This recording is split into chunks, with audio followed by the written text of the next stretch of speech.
The term university appeared in Middle English between 1250 CE and 1300 CE. It's older than the term college, which appeared 50 to 150 years later. But both of these words have Latin origins. College comes from the word collegium, that means club, community, or society, and university from the word universitas, which means guild, society, or corporation. In the US, the name college and university are frequently interchangeable and simply refer to a school at the tertiary level. So what are the differences between the two? That's what we'll be exploring in this episode of the Infographics Show, College versus University. Though college and university are used interchangeably, there are differences between them. A university is typically a school that offers full undergraduate and graduate programs, while colleges generally offer more narrow programs and may have no graduate studies at all. But actually, there are no official designations for these terms, and colleges and universities can call themselves whatever they want to. And the terminology can have different meanings depending on what country you're in. In the United Kingdom, a university is an institution that awards degrees, while colleges are seen as pre-university education institutes, as they prepare students to earn degrees later. But again, it's not set in stone, and as a general rule, English speakers use the word university as a generic term for higher education. The same applies in Canada and Australia, where university is used more often than college as the generic term.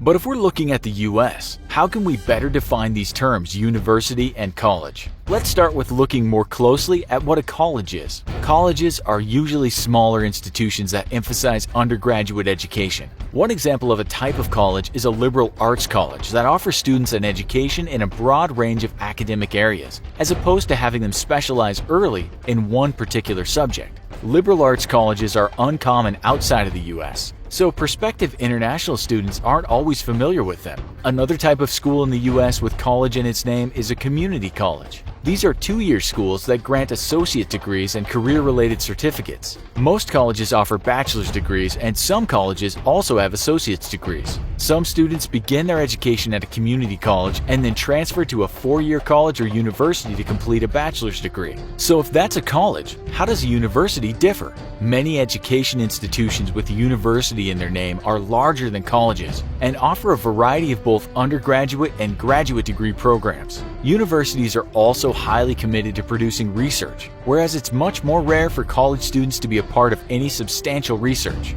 But not all universities are big, says Chelsea Keeney, Assistant Director of International Student Recruitment at the University of Minnesota. Some are relatively small, such as Marymount California University, which had a total enrollment of 985 students in fall 2016, according to U.S. News data. And though many universities are public, some are also private.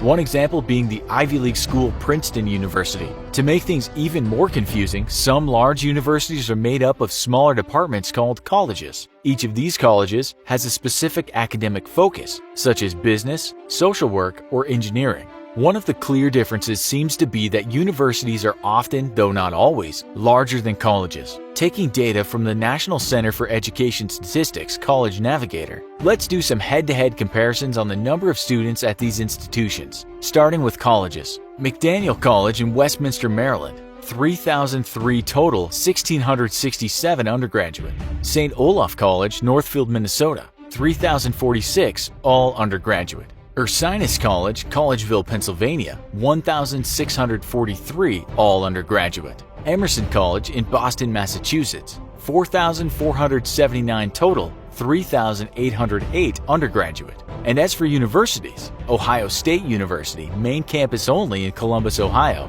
58,663 total, 45,289 undergraduate. University of Southern Florida, main campus only in Tampa, Florida, 42,067 total, 31,111 undergraduate.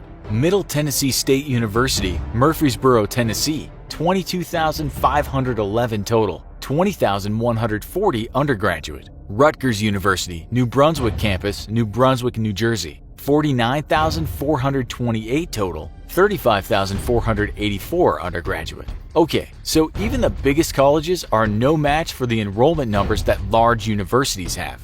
For example, Ohio State has 10 times more undergraduate students than Emerson, the biggest college on the list, and the University of Central Florida has a staggering 54,662 undergraduate students, which is more than 4 times as many as the combined total student numbers of the 4 colleges listed above. To look at staffing these education institutes, the head of a university is called the vice chancellor. For a college, it's a dean or director. Professors teach at both colleges and universities, and the level of their pay varies depending on several factors, such as the size and location of the college or university, the subject taught, and whether the institution is private or public.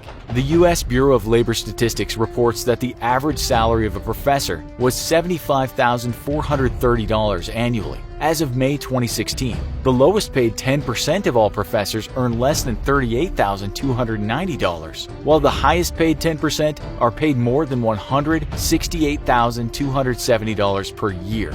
The American Association of University Professors reports that the salary of full-time professors at private colleges and universities averages $105,323, as compared to $103,019 for those teaching at public colleges and universities. And professors working at 4-year institutions, both private and public, earn higher salaries than those employed at 2-year schools. Finally, let's take a look at a college and university that are on each other's doorsteps: Harvard College and Harvard University. How do they compare? Harvard College is actually the original Harvard. It was founded in 1636 as the oldest institution of higher education in the United States. There are about 6,500 undergraduate students at Harvard College, with nearly equal numbers of men and women. But the college is part of Harvard University, which comprises 10 other graduate and professional schools. Although part of the same institution, each of these schools is run independently, so they maintain independent admissions offices, teaching and research faculties.